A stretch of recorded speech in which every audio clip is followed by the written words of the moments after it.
Weekend पर मैंने अपनी गर्लफ्रेंड को चिड़ियाघर चलने के लिए कहा और अचानक मेरी बिल्ली बात करने लगी। थोड़े अंगूर ले आना, उसने कहा। चिड़ियाघर के बंदरों को अंगूर बहुत पसंद है। जहां वो रहते हैं उस नकली पहाड़ के नीचे सोने से भरा एक बक्सा गड़ा है। अगर वो तुम्हारे अंगूर खा लें तो शायद वो इतने खुश हो जाएं कि तुम्हें वो सोना दे दें और फिर तुम्हें गधों की तरह खटकर नहीं जीना पड़ेगा। जब हम चिड़ियाघर पहुंचे तो हमने देखा कि बहुत सारे लोग अंगूरों से भरे बड़े बड़े बैग लेकर आए थे और एक चट्टान पर बैठा एक शेर सबको घूर रहा था। मुझे अंगूरों से सख्त नफरत है। जो भी चिड़ियाघर में अंगूर लाएगा मैं उसे खा जाऊंगा। अचानक शेरू मेरे पास आया और उसने मेरे बगल वाले इंसान को बीच से फाड़ दिया।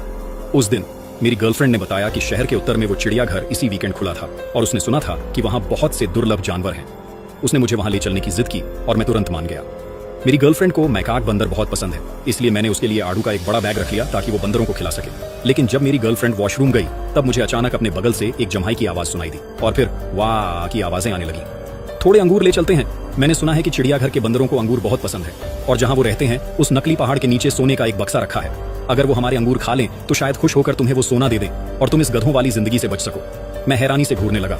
मुझे लगा कि शायद मेरा वहम है, लेकिन जब मैंने बिल्ली को ध्यान से देखा तो वो बोलना बंद कर चुकी थी और आंखें बंद करके चुपचाप सो रही थी। क्या आजकल मुझ पर कुछ ज्यादा ही प्रेशर है?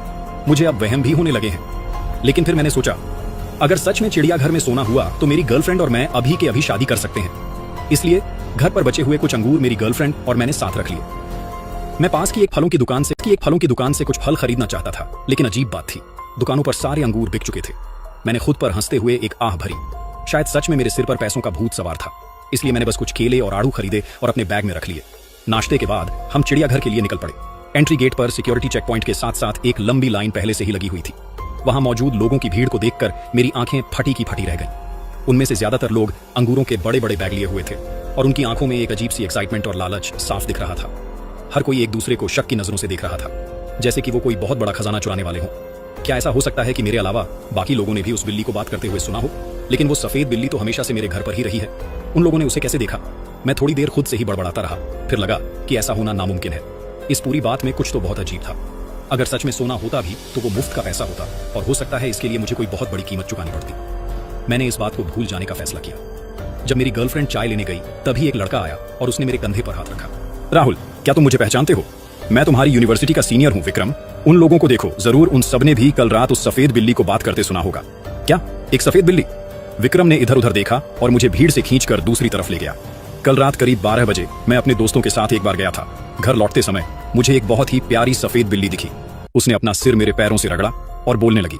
उसने मुझसे कहा कि उन बंदरों को खुश करने के लिए अंगूरों का इस्तेमाल करो, क्योंकि वो उस नकली पहाड़ के नीचे रखे विदेशी सोने की रखवाली कर रहे हैं।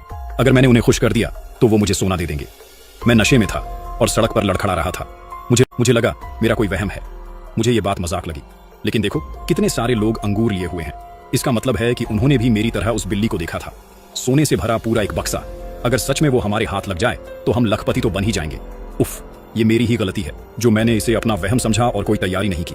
अब बहुत देर हो चुकी है। अगर मेरे पास पैसा होता तो मेरे पापा का इलाज हो सकता था। उनकी जल्दी सर्जरी भी हो जाती और वो कम से कम 10 साल और जी सकते थे, विक्रम ने कहा। विक्रम की माँ की तबीयत ठीक नहीं रहती। उसके पापा अब कैंसर से जूझ रहे हैं और उसका एक छोटा भाई है जिसे सेरेब्रल पाल्सी है और उसे देखभाल की जरूरत है। मेरे मुकाबले उसे उस सोने की कहीं ज्यादा जरूरत है। उसकी मायूस और उदास पीठ को देखते हुए काफी देर तक हिचकिचाने के बाद मैंने आखिरकार उसे आवाज दी। सच कहूं तो मैं कुछ अंगूर लाया था, लेकिन अब बस थोड़े से ही बचे हैं। पहले तो मैंने उन्हें खुद ही खाने का सोचा था, बस कुछ ही है। पता नहीं बंदरों को ये पसंद आएंगे या नहीं। अगर तुम्हें इनकी जरूरत है तो मैं ये तुम्हें दे देता हूँ। सच में भाई, तुम सच में बहुत बड़े दिल वाले हो, लेकिन मेरे लिए मुझे सच में इन सब की कोई परवाह नहीं थी। मैं तो बस यूं ही मजे के लिए आ गया था और वैसे भी ऐसे मुफ्त के पैसों के मामले में मेरी किस्मत कभी अच्छी नहीं रही, इसलिए मैंने बीच में कोई बात नहीं काटी। मैंने उसकी बातों को नजरअंदाज किया, अपने बैग से अंगूर निकाले और उसके हाथ में थमा दिए। विक्रम ने खुशी से वो अंगूर पकड़े और लाइन तोड़ने के लिए जल्दी से आगे की तरफ भागा, लेकिन सिक्योरिटी गार्ड ने उसे रोक लिया। इससे पहले कि गार्ड उसे डांटना खत्म कर पाता, मैं अपनी गर्लफ्रेंड को लेकर चिड़ियाघर के अंदर आ चुका था। देवियों और सज्जनों, ये है हमारा चिड़ियाघर। हमारा पहला स्टॉप शेरों का बाड़ा था। वहां एक शानदार शेर खड़ा था जिसका शाही अंदाज आप करीब से महसूस कर सकते थे। कई और दुर्लभ और अनोखे जानवर हमारा इंतजार कर रहे थे, जिनमें रोमांच और एक्साइटमेंट का पूरा वादा था। लोग बहुत ज्यादा एक्साइटेड थे और बेसब्री से अगले जानवरों को देखने का इंतजार कर रहे थे। ऊपर देखने पर हमें बाड़े के अंदर एक घमंडी शेर खड़ा हुआ दिखा, जिसकी भयानक नजरें सब पर टिकी थी।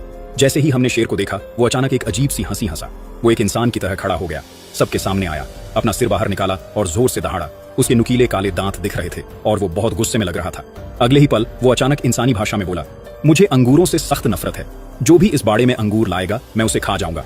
सबको लगा कि ये बस कोई शो है और वो ताली बजाने और चीयर करने लगे। कुछ लोगों ने तो जानबूझकर अपने बैग से अंगूर निकाले और अंदर फेंक दिए, इस उम्मीद में कि शेर उन्हें छकेगा। तभी वह शेर अचानक मेरे बगल वाले आदमी को पुकारते हुए भागता हुआ आया। शेर बीच से 2 हिस्सों में चीर दिया गया था और हर कोई खौफ से चीखने लगा, अपनी जान बचाकर चारों तरफ भागने लगा। अचानक यूनिफॉर्म पहने हुए स्टाफ का एक ग्रुप सामने आया। उनके चेहरों पर रोबोट्स की तरह कोई भाव नहीं था और उन्होंने अंगूरों का बैग पकड़े हुए सभी टूरिस्ट्स को दबोच लिया। भीड़ में तुरंत अफरा तफरी मच गई।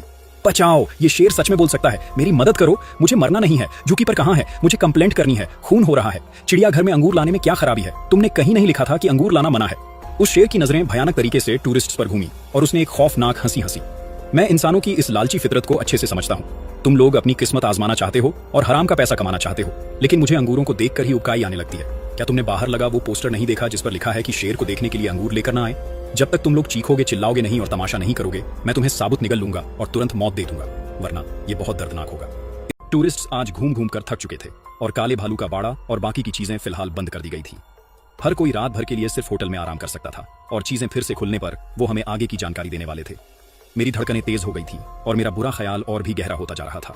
होटल में घुसने के बाद मैंने देखा कि कमरा बहुत ही शानदार तरीके से सजाया गया था। यहाँ तक कि दीवारों की पेंटिंग्स और सजावट भी एंटीक लग रही थी। लेकिन जो बात सबसे डरावनी थी वो ये कि नामी आर्टिस्ट्स की पेंटिंग्स और कैलीग्राफी के अलावा दीवार पर कई आड़ू भी लटके हुए थे। अरे, ये तो वही बैग है जो आज सुबह विक्रम के पास था। क्या वो सोना ढूंढने के लिए चुपके से अंदर आ गया था? उसके पास वही अंगूर हैं जो मैंने उसे दिए थे। अगर उन नकाबपोश नेवलों ने उसे पकड़ लिया तो वो मारा जाएगा। मैंने अपनी गर्लफ्रेंड को आराम करने के लिए कहा और खुद विक्रम को ढूंढने बाहर जाने का सोचा ताकि वो जल्दी से उन अंगूरों को वापस रख सके। शायद तब उसकी जान बच जाए। लेकिन जब मैं अंडरवाटर टनल के एग्जिट पर पहुंचा तो कुल्हाड़ी लिए 2 नेवलों ने मेरा रास्ता रोक लिया। बिना पूरा पार्क घूमे तुम यहां से जल्दी नहीं जा सकते नौजवान, तुम्हें होटल जाकर आराम करना चाहिए, एक नेवले ने बड़ी बेरहमी से कहा। मैंने अपने बैग से निकालकर उन्हें वो फिशिंग रॉड दी जो मैं लाया था और बहुत देर तक उनसे मिन्नतें की, लेकिन वो एकदम चुप रहे।